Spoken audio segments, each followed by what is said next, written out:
Good afternoon and welcome. My name is Marisela Rivera. I am the Assistant Director for Global Engagement here at FDU's Office of International Education. It is my honor and privilege to welcome you to the first in-person UN Pathway Forum for the 2022 fall semester. As some of you may know, in the past, we have had UN ambassadors and delegates visit our campus to speak about a range of topics specific to the region from which they come from. Today, we are very excited to have with us His Excellency Ambassador Tariq Al-Banai, Permanent Representative of the State of Kuwait to the United Nations. Joining him for the conversation is Dr. Jason Scorza, Vice Provost for International Affairs and Professor of Philosophy and Political Science. Thank you again, everyone, for such an amazing turnout. Thank you so much, Marisela. Thank you so much for joining us this evening, Mr. Ambassador. When I look at your diplomatic body of work, I have to confess I am very intimidated because you quite literally have done it all. 4 tours at the UN, presently permanent representative for your country, deeply and intimately involved with the Security Council. Could you tell us how an otherwise nice man such as yourself found yourself in the wicked world of diplomacy? Thank you very much, Professor Scorza. Marisela, muchísimas gracias para todo. Es un gran honor conocerte. إخواني، أنا سعيد جدا بأني أشوفكم هني متواجدين في هالجامعة، وما تصورون سعادتي إني أعرف إن في أكثر من 100 طالب كويتي موجود هني. I had to speak in Arabic for a minute because these are my people. You think I don't understand what you're saying. And I need to speak to them directly. I tell you what, I knew that this is what I wanted to do in my life when I was about 12 years old. I figured out that this is the path that I wanted to take. When Kuwait was invaded in 1990, and I saw lions of Kuwaiti diplomacy, our ambassador in Washington, D.C., God rest his soul, Sheikh Saud al-Nasser, our ambassador in the United Nations, Mohammed Abu al-Hassan, and how they stood up there and they defended the rights of Kuwait to exist as a country, because our neighbor decided overnight that he wanted to wipe us out, take us off the map, remove our identity, remove our home, steal and kill and pillage our people, destroy our environment. In one night, this all happened. And I knew right then and there, when CNN was just born, that this is what I want to do. This is the place I want to do it at. And with the grace of God and a lot of hard work, I was able to come here as my first posting as a junior diplomat, and now as permanent representative in the United Nations. So it's a tremendous honor. There is absolutely, for me and for a lot of people in this profession, there is no more honor than sitting behind the nameplate of the state of Kuwait and speaking on its behalf. I don't think you can feel any better, if I can say that. So that's one. The Security Council is the Super Bowl of diplomacy. The membership of the Security Council for 2 years is what many countries strive to do. We have had the privilege and responsibility of doing it twice in our lifetime. So it's once in a generation since we joined the United Nations. We joined the United Nations as the 111th member in 1963. Next year, we will be celebrating 60 years of our membership in the United Nations.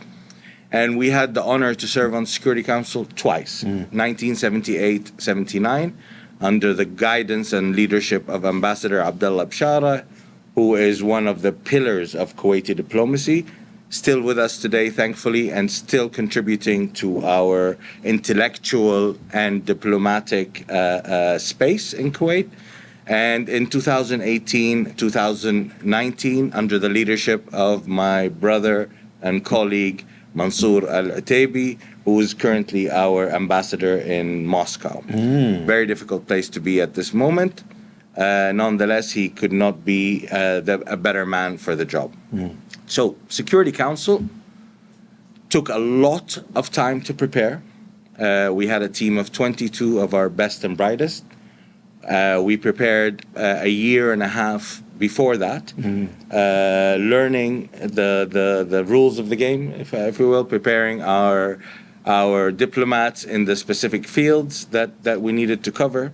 So any country, a small country like Kuwait, usually has priorities that they follow in its diplomacy, and our priorities usually were around our area, the Middle East and North Africa, as you would expect. But being on the Security Council, you have to cover issues that you've never had to deal with before. Democratic Republic of Congo, Central African Republic, issues that are not your daily bread and butter. And we had to become experts overnight before we joined the Security Council, because the international community elected Kuwait and 10 other members of the Security Council to represent them on these issues. And if we don't do our job, and if we don't know the subject matter, and we don't know what the right thing is to do, we will fail them. And by all means, rest assured that Kuwaiti diplomacy does not intend to fail anybody. And we had to prepare hard and long for it. So a term for a non-permanent member, it's 2 years. Correct. On the Security Council. And you're elected a year and a half prior? 6 months prior. 6 months prior. Not a lot of time. Not a lot of time. To prepare. So could you tell us a little bit more about the preparation? Did you increase the staff at the mission? Did you increase you mentioned the range of issues that you would be covering? How did you actually go about that preparation? Very good question. So the first thing when you join a new arena or enter into a space that you're not familiar with, and as a non-member of the Security Council, we cover the council in general, but we don't know the inner workings of the council. So the first thing we needed to learn is what are the rules of procedure of the council? How do you maneuver? How do we introduce resolutions or presidential statements or press elements? And what's the difference between the two? And when do you use these tools as opposed to other means at your disposal? When can the Secretary General bring about an issue to the Security Council? When is it incumbent upon us as a member state to bring an issue as well? And do we represent Kuwait, or do we represent the Arab world, or do we represent the Organization of Islamic Cooperation, or the League of Arab States, or the Non-Aligned Movement, or the whole community? Well, you tell me. We do. So here's the distinction.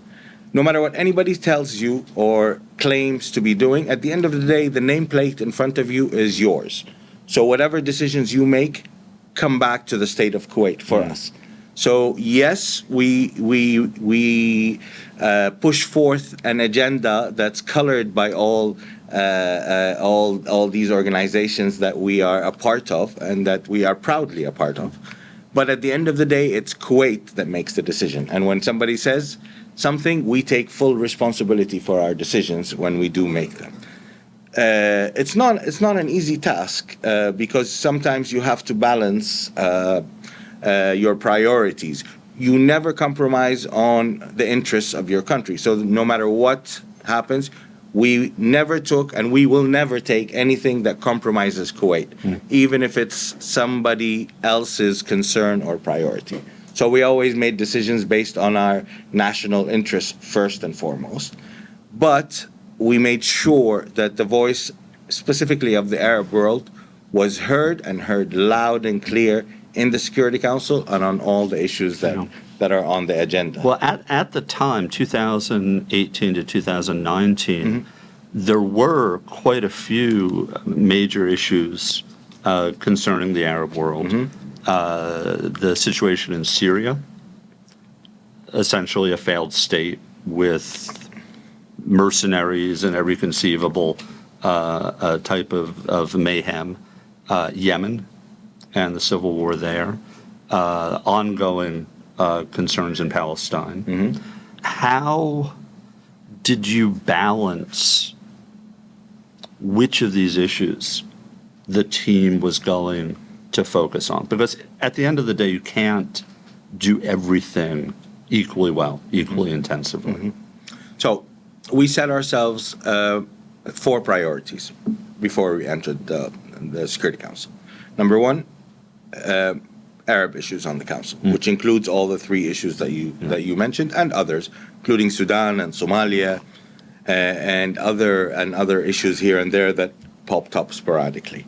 Number 2, we put for ourselves humanitarian assistance as our second priority, and how we can help the space in the normative way by resolutions and by precedents on the council to further that agenda. And if you could just speak to the non-aligned movement just for a minute, Sure. because I'm not sure that all of us know what that is. Okay, so the non-aligned movement was started back when the Cold War was the way of the world per se, and countries like us, small and medium-sized countries, developing world, found themselves pulled between 2 spheres: the United States on one hand and the Soviet Union at that time on the other hand. So a group of countries led by India and Indonesia and Cuba and Egypt decided that we will take a stance that's not aligned neither with this camp nor with this camp. We will be independent in our decision, independent in our position. We will not be thrown into the mix of superpower politics. And in the Security Council, there are always more or less 5 members of the council that are of the non-aligned movement. Well, you have the 5 permanent members. Yeah, who we are have the 5 permanent clearly members. aligned. Yeah, for sure. So the 5 permanent members also, so you know the saying is, to the victor go the spoils, right? So the 5 permanent members wrote themselves a privilege in the United Nations Charter, and that privilege was the veto power. And with that veto power, they have been able to control the international agenda for peace and security around the world. In many cases, it has worked. The only time the Security Council is effective, like what happened in Kuwait, Security Council and the United Nations system, for the first time in its history, really, was able to execute what it was designed to do.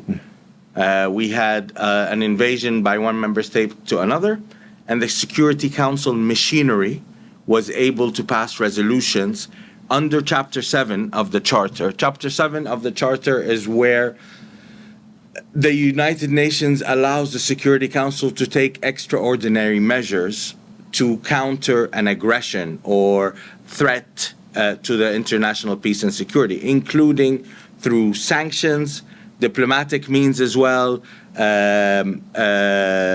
through adjudication, and also through the use of force. And in our case, in Kuwait, we moved through all phases of that. There were special envoys trying to tell Saddam Hussein at the time to step back and reverse his ways. There were sanctions put on Iraq, leading up to what we all know, the liberation of Kuwait, by force, sanctioned by the Security Council. So the geopolitical situation at that time allowed the Council and the United Nations to act according to what it was supposed to do. Today, as we see in Ukraine, for example, that's not possible because the permanent members of the council do not see eye to eye, and especially One of them actually is the invading and power. one of them is the invading power. I mean, it is a tremendous shame to see a permanent member of the Security Council who had written for themselves a special privilege and a special responsibility in the maintenance of international peace and security, invade another country, regardless of. In fairness, they're not the first of the permanent members to do that. They are not. They are indeed not. But they are the current one, and they're the one that the world is seized upon. As you see, Kuwait, for example, as a country who has been through what Ukraine has been through, had absolutely no qualms saying this is wrong. This needs to stop, and you need to sit down on a table and discuss the way forward. Because no matter what your grievances are, you do not use force. The law of the jungle, by virtue of our own choosing, should have ended a long time ago. But unfortunately, as we see today, it has not. I'd like to come back to the issue of Russia and Ukraine in a few minutes. But before we do that, I'd like to ask you about the way the Security Council is organized. There are the permanent five, all of which have the ability to veto any measure that comes before the UN. This gives them two advantages, it seems to me. By virtue of being permanent, they're always going to be one step ahead of members that are just coming in to do a 2-year term and then may not be back ever, or maybe in 40 years. And secondly, the threat of the veto alone may prevent certain issues from even being introduced at the Security Council. Were you able to observe that kind of agenda-setting power in your time at the Security Council? Absolutely. I'll tell you a few examples of what happened, and I'll tell you how we tried to remedy it. And I will say that the threat of use of veto was used with us, with Kuwait, when we held the pen for the Syria humanitarian file.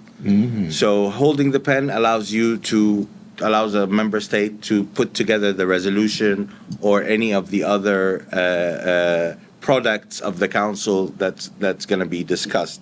And us and Sweden held the pen on the Syria humanitarian file on our first year, and alongside Germany and Belgium, we held it the second year. How is that determined? Is it who wants to hold the pen, or it is? I'll tell you. We asked for the pen. Actually, we didn't ask. We took the pen for Palestine, right? Because the pen holder, the traditional pen holder for Palestine, is the United States, and obviously the United States will not be the right person to remedy any situation in the occupied territories. So when the events in April and May of 2018 happened and Palestine was in a bloodbath, we took the floor and we took the pen and we penned a resolution and we put it to a vote, and we got an American veto on our resolution on that. I am proud to tell you that we have an equal opportunity use of the veto against us. So we got an American veto, a Russian veto, a Chinese veto. You must be very proud. I'm very proud. Yeah. And unfortunately, I mean, this is just geopolitics. And when a country is involved in one way, directly or indirectly, in support of a situation, and things don't go their way, they will use the veto power. The only two exceptions since 1989 is the United Kingdom and France. And I have to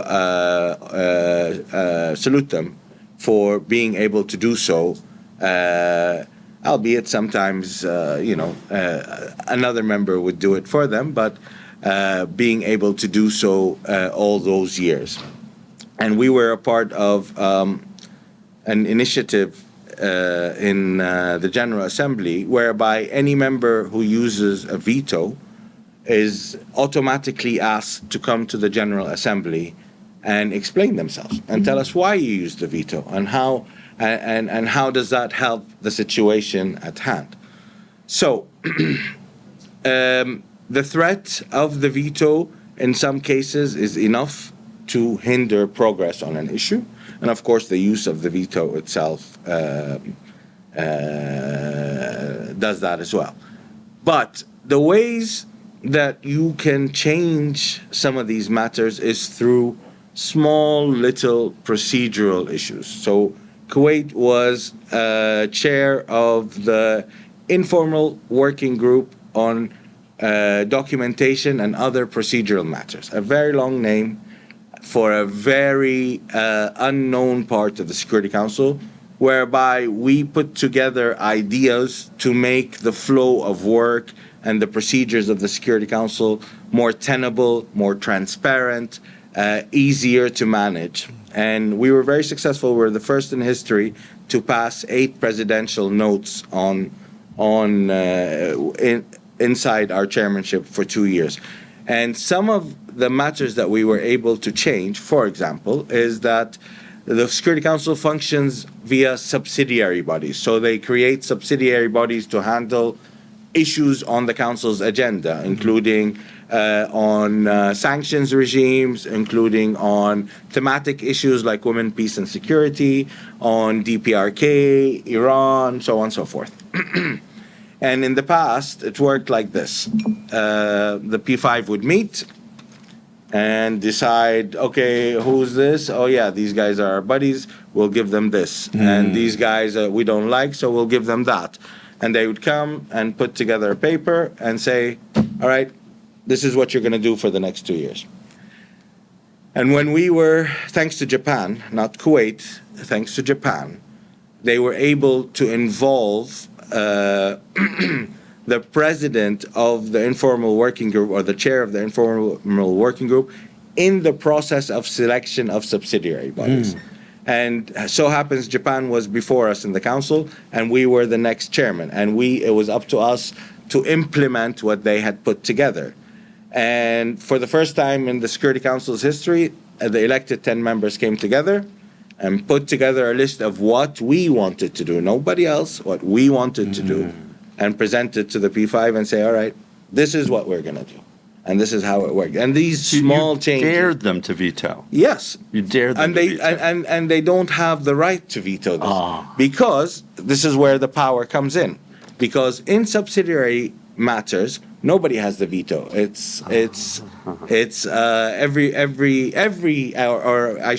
Every member has the veto. So it was a take it or leave it scenario. We're gonna do these, and if you don't like it, you can do them. Please go ahead and do them. And that's how it worked. Yeah. Is there ever going to be reform of the Security Council? Because as I think most of us know, reform of the Security Council is also vetoable. Yes. Essentially by the Permanent Five. Yes. Well, there are 3 issues that hinders the true and real reform.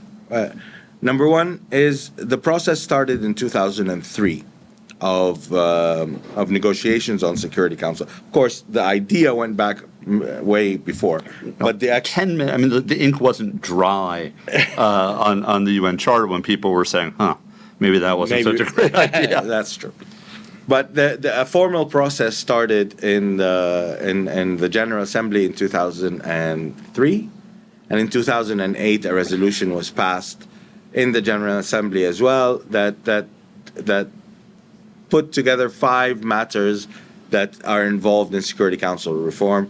Long stuff, mainly veto and working methods and increase of membership, permanent versus non-permanent, who do we enter with, so on and so forth. So there are 2 issues that hinder all of this. First of all of us have to agree that we pass this reform. And we can decide that it's passed by a majority. It doesn't have to be a consensus resolution. It could be a majority of states present and voting. However, to change the Charter of the United Nations, the majority of states voting on this resolution needs to put that resolution through a process of their own national parliaments. So, for example, the United States Congress needs to approve Because it's effectively a treaty. Exactly. The United States Congress needs to approve it. The Duma would have to approve it. The Parliament in the United Kingdom and everybody else who votes for it would have to approve it. And when somebody has a privilege, and a privilege like a veto, it's very hard, I think, practically speaking, to get something like that done. Is there reform? Is there a process? Yes. I have just been appointed as co-chair for this year for the intergovernmental negotiations on Security Council. I'm so sorry. Well, yes, it's not going to be an easy task, but it's going to be very interesting for sure. Yeah. Are there things that can be done by the General Assembly that fall short of changes to the Charter that could make the UN more equitable? Yes. Indirectly. Yes. There are many things that can be done. And it's done slowly, and it's done with the weight of moral superiority in a way. So the United Nations in the General Assembly can pass many, many, many resolutions, but the implementation arm of enforcing these resolutions lies with the Security Council. But the moral authority of the United Nations carries weight through the decisions of the General Assembly. So the General Assembly can affect some change, at least in the public space. And nowadays, you all know, I mean, you students see the information age that we live in, and how things are managed and changed, and opinions are led and misled by information. And taking some small and transparent steps towards change is a very important factor in that. Well, setting aside reform of the UN, what are some of Kuwait's current priorities at the United Nations? What are the issues that you're following most carefully, and which you are perhaps personally most directly involved? So we have several priorities. I didn't mention the two from before. One of them is conflict resolution and mediation. Kuwait is known in the area and beyond for all its efforts to mediate between friends and foes alike. Most recently, we had the Gulf Rift that was remedied by Kuwaiti participation. In Yemen, we did the same. We hosted talks for the Yemeni partisans for 100+ days in Kuwait, and so on and so forth. So mediation is always part and parcel of our diplomacy. We were able to pass in the Security Council's two very important resolutions for us. One on missing persons in armed conflict, 2474, is the first resolution of its kind in the Security Council. And we are actively seeking to make that the norm in armed conflict, internal and external. The minute something arises, the guidelines that we set forth in 2474 need to be implemented for a fair and timely resolution of the issue of missing persons. Purely humanitarian. This is not about accountability. So it could be civilians, could be also military personnel. Yes, it could be both. So this is one of our main focus areas. We also passed a resolution along with Sweden and Holland and Cote d'Ivoire when we were in the council on hunger and conflict, on the use of hunger in armed conflict as a weapon, and there are many examples of that now. We see it in Yemen. The Houthi rebels hold all humanitarian assistance going to the wider population. Well, they can't get the stuff into the port. The port is open now. Because of the Hudaydah agreement in 2019, the port is open. But what does go in is redirected and resold to the benefit of one group over another.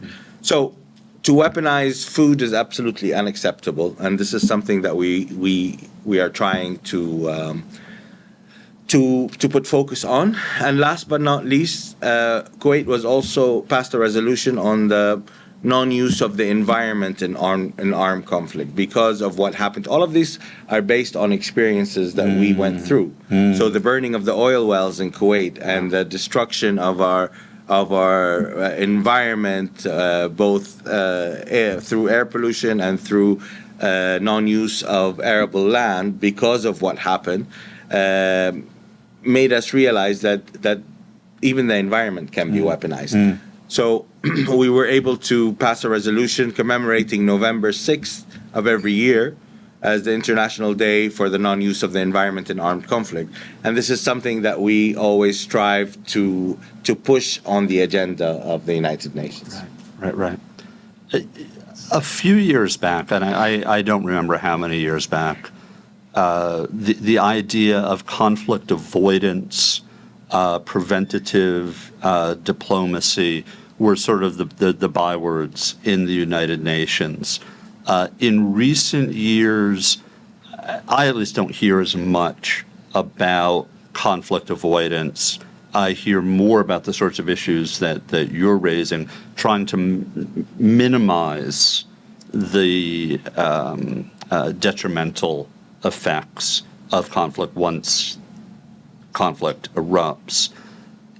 Can you give us any insight into what the UN system is doing in the domain of conflict avoidance? Yes, the Secretary General has appointed a panel to do exactly that. The panel and is a group of eminent personalities from around the world, including ex-presidents and prime ministers and high-level diplomats. From the Arab world, there's Lakhdar Ibrahimi, who and God rest his soul, Kofi Annan was part of that. Ellen Sirleaf from Liberia is a part of that group. A former president of Colombia is also a part of that group, and these people are sent out by the Secretary General to try to mitigate situations where an armed conflict may arise or a man-made situation that endangers international peace and security may arise. We have something called horizon scanning. Horizon scanning, the United Nations has boots on the ground in every single country in the world. And these people are in touch with the local populations, are aware of what's going on, and are the eyes and ears of the United Nations. These people report back to headquarters, and they in turn alert the Secretariat at the high level on the ASG and Assistant Secretary General and Under Secretary General level of these issues, who they in turn alert the Security Council that, look, we are seeing some action in X country, and we think the Security Council needs to be aware of the situation. It might not be an armed conflict yet, or any conflict of the sort, but the tensions are arising. And this here is when the Secretary General either dispatches these people from the preventive diplomacy space, or uses his good offices to intervene with the leaders of these groups, or asks countries like Kuwait, who are working in preventive diplomacy, to do so on his behalf and on behalf of the international community. Right. So it does exist. It's there. And not everything is in public, but there's a lot of work that goes on behind the scenes. Well, I would expect that to be the case. I think that this is probably a good time to turn back to Russia and Ukraine. I don't think it came as a surprise to anyone that Russia invaded. They had done so in the past. And not just Ukraine, not just Crimea. I believe they still have forces over the border in Republic of Georgia, possibly elsewhere. So that there is a pattern of that sort of behavior, and they also telegraphed their intentions. You don't put that many soldiers and tanks on a peaceful border Yeah. as a bluff if you're not prepared. So what I wonder is there a mechanism either through the UN or through other channels to have almost preemptive sanctions which are set to trigger if a certain event happens, as opposed to sanctions that take, weeks, stroke, months just to figure out what they're going to be, and then months, stroke, more months to actually implement if they are ever implemented. Yeah. Well, sanctions are not a very popular instrument in the United Nations. Most countries are not big fans of sanctions. Because In the past, sanctions were a heavy-handed tool. It was not refined. There were actually 4 meetings asked for by the Secretary General in the late 90s and early 2000 to study what smart sanctions are and to come up with a plan, because they found that, putting a blanket sanctions on a country, in a country where let's say the government, let's take Saddam Hussein again. Saddam Hussein did not care what the people would suffer through. So he didn't care what the sanctions repercussions are. And he used that as propaganda for his own benefit, right? And so the people did suffer. And the council since then has tried to refine the way they use sanctions, and they've tried to target specific individuals and their bank accounts and their travel itineraries and their affiliated companies and family members and so on and so forth. So sanctions have been refined in a way to mitigate the disastrous effects of blanket sanctions when the United Nations first started using them. But the only sanctions that are legal in international law are those that are put forth by the Security Council. And if you have a member of the Security Council that is not in line with the thinking of the group, then these sanctions will never be sanctioned. I see what you did there. So technically, unilateral sanctions, a country just says, well, we're not going to sell you our thing because you've been bad. A violation of international law? Absolutely. How about that? Okay, Ukraine. What is the position of the Kuwaiti government on Ukraine? Position of the Kuwaiti government on Ukraine cannot be clearer. Any foreign occupation, beginning with Palestine, the 70-year-old plus issue on the Security Council, to Ukraine today, any use of force, unacceptable. Any invasion by any party, our friends or otherwise, unacceptable. International law is clear. And we, as a country, a small country, who has been invaded, cannot but have the same position across the board. When we condemn Israel, we condemn Russia.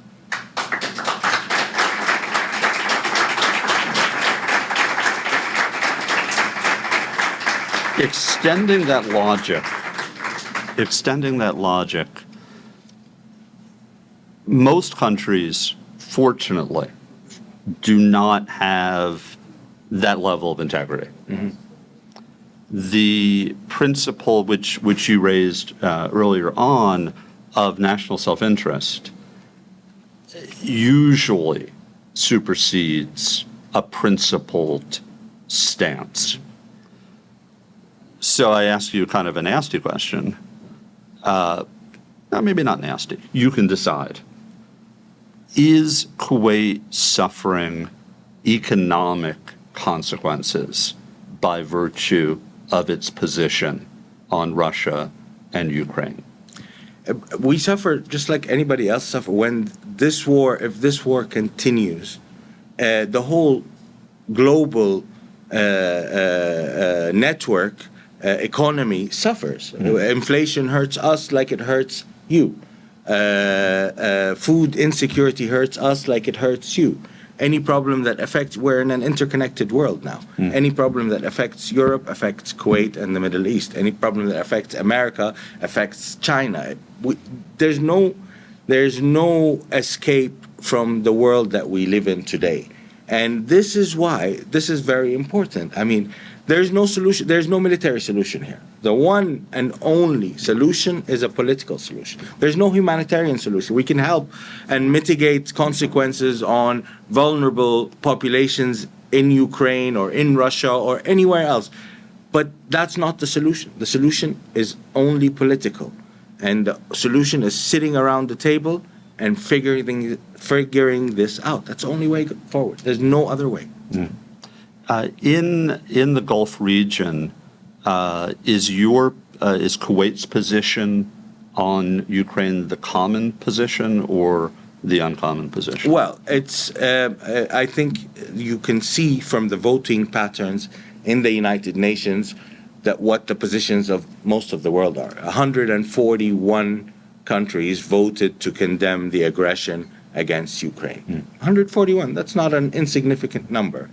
And because, again, Russia is a friend of Kuwait. We have excellent relations with Russia, and we're clear with them as we are clear with you here. This is wrong, and it needs to be remedied, right? And some people or some countries choose not to engage in side picking, right? Nobody wants to be used as a tool against anybody else. But everybody is with international law. There's nobody that says that invading another country or interfering in the internal affairs of another country or using force against another country is acceptable in today's world, because it's not. There are some people that clearly think it's acceptable. Okay, understood. Moving on from that particular conflict, the other hotspots in the world do not have, shall we say, a superpower or great power involvement directly, but still involve, I hate to call them the great powers, but the larger, more prosperous, stronger militarily, involve themselves in Syria, involve themselves in Yemen, involve themselves in other regional conflict zones. Is there a way to address that sort of interference? Because it almost always makes the situation worse. Well, sometimes we cannot call it interference. Sometimes it's invitation. So some countries are involved by invitation. A party that finds itself wronged and without the ability to rectify that wrong needs the support of somebody else to help them. And for example, in the case of Yemen, the legitimate government of Yemen found itself under attack in a coup after a process of national dialogue and a Gulf initiative at the time and so on and so forth, and asked for help. And as brothers to Yemen, the Gulf Cooperation Council came to that call and will continue to aid our Yemeni brothers in their fight against what is essentially a coup, right? So it happens in other places. So I can't per se say that it's good or bad, because in some places it's uninvited interference, and then when it's bad. But if it's invited and it's for a legitimate reason, who decides what's legitimate and what's not? Well, I was going to ask that. Yeah, well, international law does. No. And the beauty of international law is if you stick to it, you're not in the wrong. And what you do is sanctioned morally and sanctioned legally, because you're sticking to the law. and you're doing what is supposed to be done and not interfering in somebody else's affair. Well, that's really the key point. There is a difference between a domestic conflict, a civil war, so a power struggle for control of a government, that is different from the invasion of a foreign power. Correct. How does international law differentiate between the two as far as external, I won't say interference, involvement goes? Because you can be invited by one party in a domestic conflict or invited by the other party in the domestic conflict, and then you have endless war being fed from the inside, from the outside. Right. So the legitimacy of a government comes from the legitimacy the international community confers on it. So again, let's go back to Yemen. The government of Yemen, the legitimate government of Yemen, has its credentials presented in the United Nations. Right. We are so-and-so, the head of state is this, the prime minister is this, and our representative in the United Nations is this. When somebody else comes and challenges that internally by force, then who, as the United Nations, who are we to deal with? We're only going to deal with the people credited to that body here. We won't deal with the insurgents that are trying to fight the legitimacy of a current state. So there is a differentiation, and it's easy to see, really, and easy to trace. Are there gray areas? Of course, there are gray areas, unfortunately, but it's easy to differentiate between who's in the right and who's in the wrong. Who do you need to assist, and who do you need to stand up against? I mean, at a certain point, if an insurgency wins and becomes, the actual government of a country, the UN will credential the new regime. Yes, depending on how it goes about. For example, Afghanistan. Now, Afghanistan, yeah. We in Kuwait do not recognize the Taliban as the government now. We will recognize the government when it sticks to the laws and the promises that it made to the United Nations and to the other parties on how to treat its people, on how to run its government, and how it's going to abide by international law. Again, it comes back to international law. If we are in this space, and if you respect that space, then we are with you. If you're out of that space, we can't be with you. Well said. Thank you. I think this would be a good time to ask our audience if they have some provocative questions. Yes, of course. And I certainly hope they do. We have someone with a microphone floating around. There she is. Please put your hand up so we can find you. Question in the second row here. And if when the microphone comes, it's on its way. If you could just stand up, tell us who you are and what your major is, and then ask your question. Hi, my name is Jasim. I study electrical engineering. And so my question is, what's the point of enforcing sanctions if they're not really slowing or stopping the wars or anyone down? Thank you. Well, unfortunately, sanctions take a long time to take effect.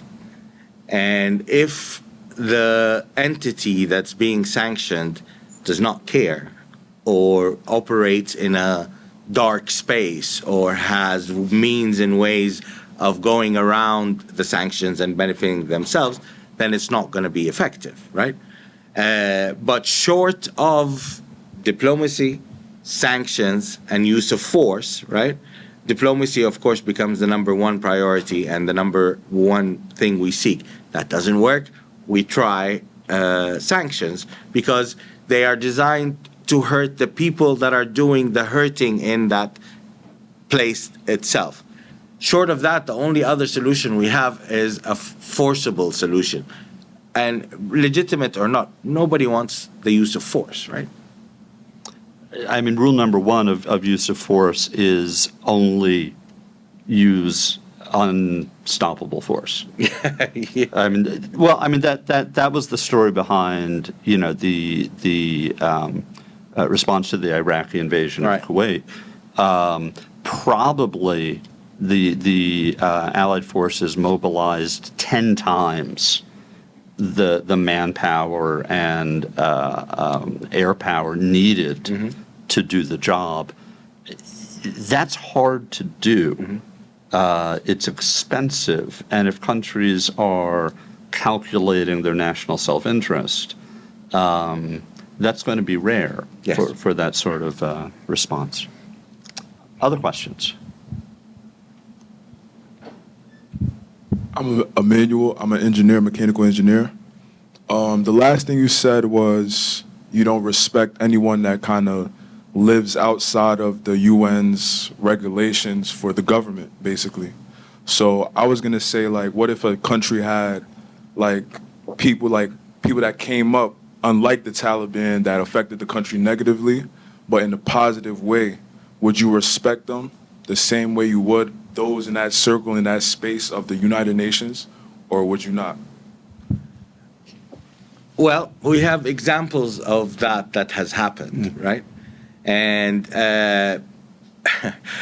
being in this sphere and in this body, you kind of don't take people for their word anymore. You need to see what they are doing on the ground. And are they actually, for example, we have resolutions that set out a process to go from point A, which is pretty much chaos where we are right now, to a legitimate government. And that process usually involved a constitutional process where you put together a constitution, some sort of national referendum on that constitution, an election process that happens based on that constitution on different levels, parliamentary, prime minister, depending on the system the people themselves choose. And until these processes take place and show that they are heading in the right direction, it's hard for me to take that anybody for their word. I need to see the action happen. I need to see the process happen. I need to see a constitution come up. I need to see elections, and I need to see a legitimate government that we can all applaud for taking the country from a situation of chaos into the light. Some more questions, please. Don't be shy. Down front.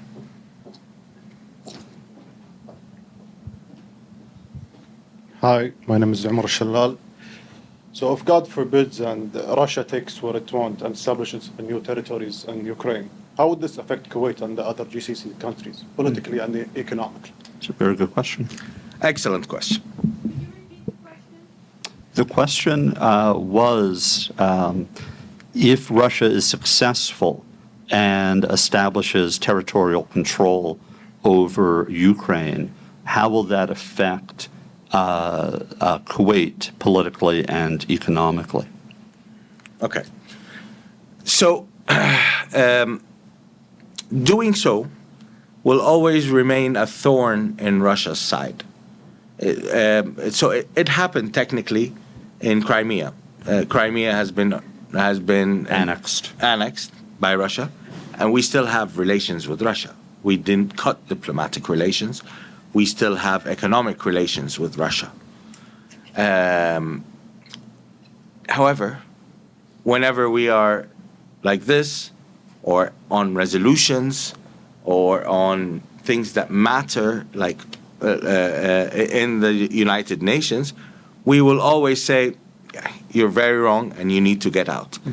And you don't want that, you don't constantly want to be reminded that what you did is wrong, right? And I'll tell you what, if, put yourself in the reverse.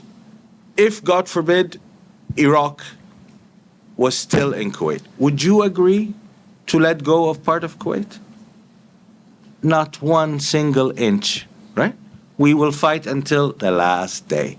The Ukrainians are going to do the same. If I were them, I would do the same thing. So this is going to be, unfortunately, an ongoing issue for quite some time, unless a diplomatic and a political solution is arrived at that is satisfactory to both parties. And we see, again, I come back to Palestine. It's never going to end until a diplomatic solution satisfies both parties. That's it. Is- No, I'm sorry. No, please, go ahead. To take off from the young fellow's question, let me put it directly. Is Russia a major economic partner of Kuwait, minor economic partner? Is an economic partner. The United States is a bigger economic partner. China is a bigger economic partner. India is a bigger economic partner. EU is a bigger economic partner. But Russia isn't. Not insignificant. No. Fair enough. Some more questions. Excellent questions. If you're not careful, I'll start asking questions again. The gentleman on the far aisle.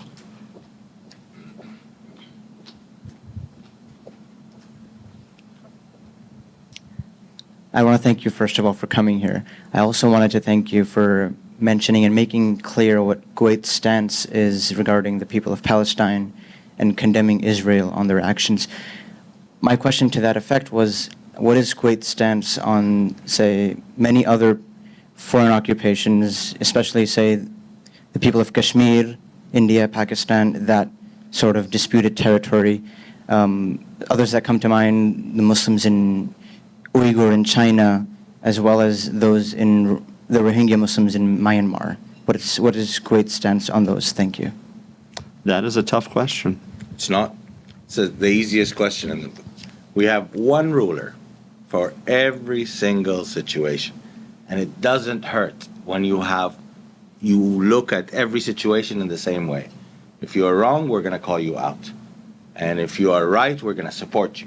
And if you need assistance, we're going to be there.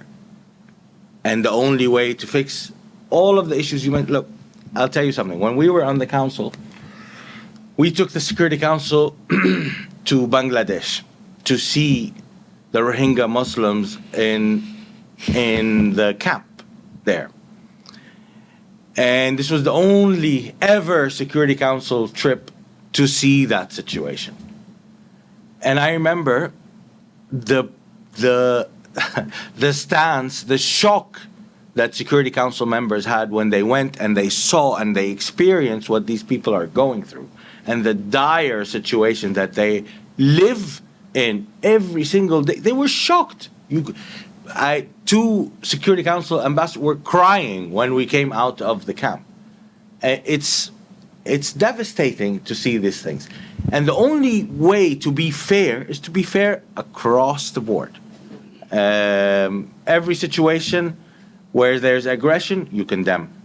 Every situation that can be helped, you try to help. You call for a political solution. If we are able to, as a small country like we are, but with a big name in this field, we try to help. And again, if you stick to the law, you can't go wrong. How about one more question? Happy to answer electrical engineering also if you have a question, Shabab. There's a young lady in the aisle, I Yes, think, that has a question. You'll accept mechanical engineering questions? Yes. I don't know. I'm a philosophy professor, and even I wouldn't dare. Good afternoon. My name is Alejandra. Besides working for the Office of Global Learning, She's a plant.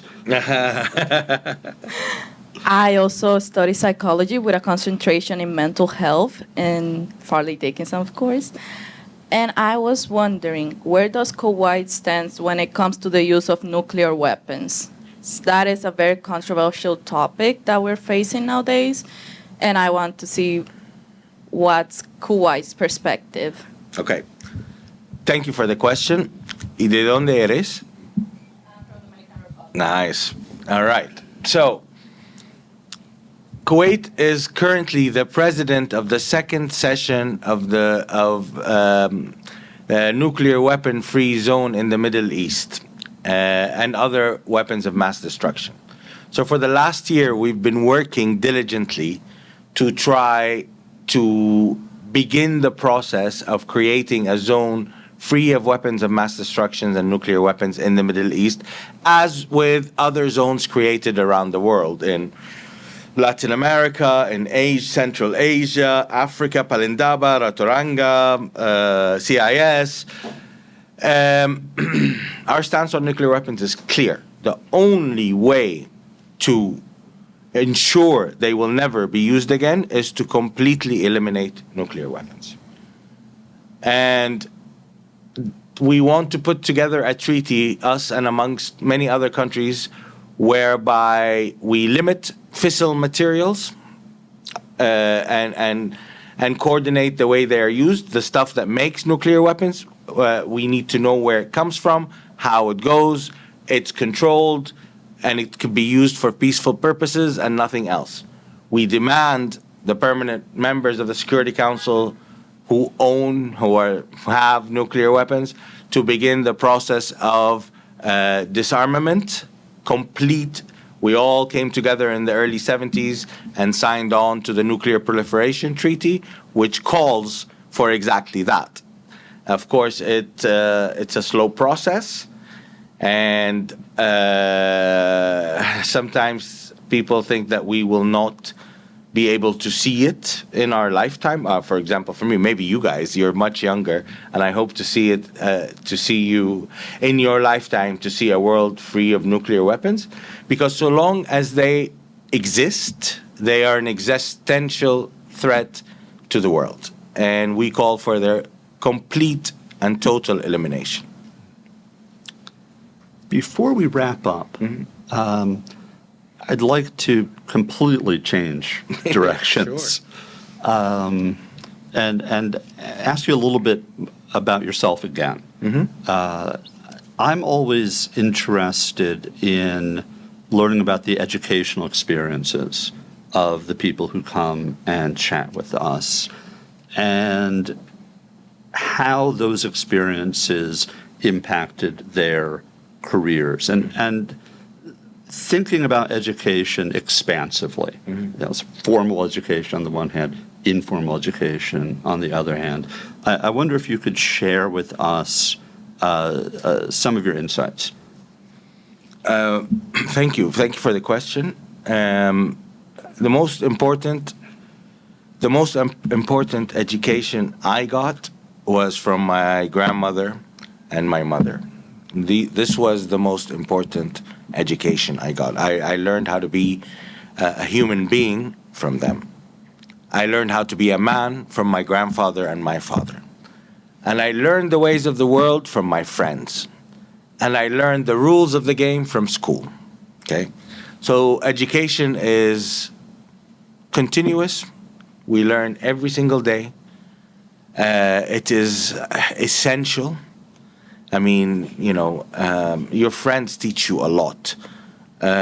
Sports teaches you a lot. Your mistakes teach you a lot. And depending on what you do, I mean, you are here in a well-renowned institution in the United States, exploring. Some of you have already decided mechanical engineering or economics or whatever. I had come into school knowing exactly what I wanted to do, so it was easy. But for some people, this is an exploratory process. They come in and they figure out along the way what they want to do. And in some cases, I have a friend who finished undergrad, law school, and then decided she wants to become a doctor, and went back to school and did all of that again. God bless her, she's a doctor, practicing doctor today. So you're continuously learning, life experiences, I think, are the most effective learning tool. I have a beautiful 9-year-old son, born with a rare disease, a very rare disease that is fatal and that has no cure today. So you learn from that how to submit to the will of God. You understand it firsthand, first of all. You learn what hope is. You learn that you need to work outside the traditional boundaries of things to try to find new avenues and new mechanisms to try to help, your flesh and blood. This is the hardest thing that I've learned in my life. And the problem with school is it gives you tools, right? It doesn't give you the willpower to use these tools to your benefit. That is something completely on you. And that is something you guys need to learn, and you guys need to believe in, and you guys need to hold real tight, because it's up to you what you do with these 4 years that you're here, or 6 or 8 or whatever you decide to do. It's up to you how you use it to your benefit, right? And to the benefit of the wider world, because you like it or not, you affect your neighbor, you affect your professor, you affect your friend, and you need to learn that these communal experiences make a difference, and for a small country like Kuwait, you guys are the future. You guys need to use this experience and come back and make ours a better future, right? So I first of all, I salute you for leaving your families and your countries and your comfortable way of life, because let's face it, Kuwait is very comfortable. And coming here and being a stranger in a strange land, meeting new people and learning and going through these processes, it takes some courage, and you guys are doing it, and I'm very proud of all of you. And I can't stress enough how important it is when you find a teacher that you guys love, right? And you guys want to emulate and put on a different pedestal, to try to use that relationship to help change your life and change your outlook. Because one teacher makes a big difference, right? I can't promise you that all your teachers are going to be good or you're going to like them all. But 1 or 2 are going to change your life. And when you find that 1 and 2, stick to them and use their advice very well. Mm-hmm. You've said many.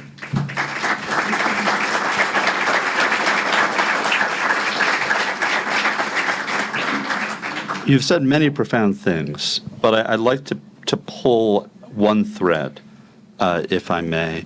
If in fact we can learn anywhere, mm-hmm. from friends, from family, does that also mean that all of us are both teachers as well as learners? Absolutely.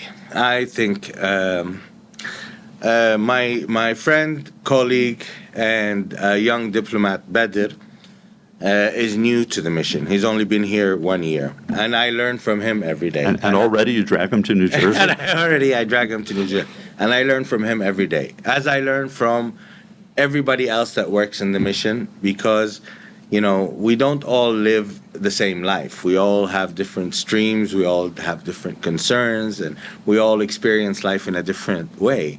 And every one of us has something to teach another. And the smart amongst us is those that learn from other people's experiences. Thank you. Well, I cannot thank you enough for joining us here this afternoon. So I will let our audience thank you. Thank you very much. I appreciate it.